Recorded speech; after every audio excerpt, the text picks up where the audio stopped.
són platges que tenen molta diversitat, tant amb la tipologia, com per exemple amb la vegetació i amb les característiques de la platja, però totes tenen una qualitat comú, que és la qualitat i l'interès que posem als ajuntaments i a l'entitat metropolitana per la seva conservació.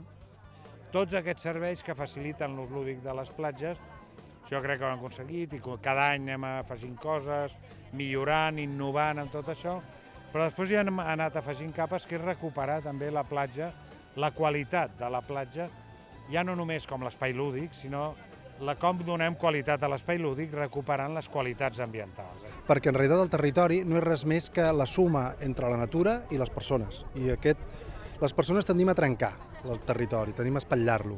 Per tant, si volem ajuntar les dues coses, cal fer-ho amb una bona gestió.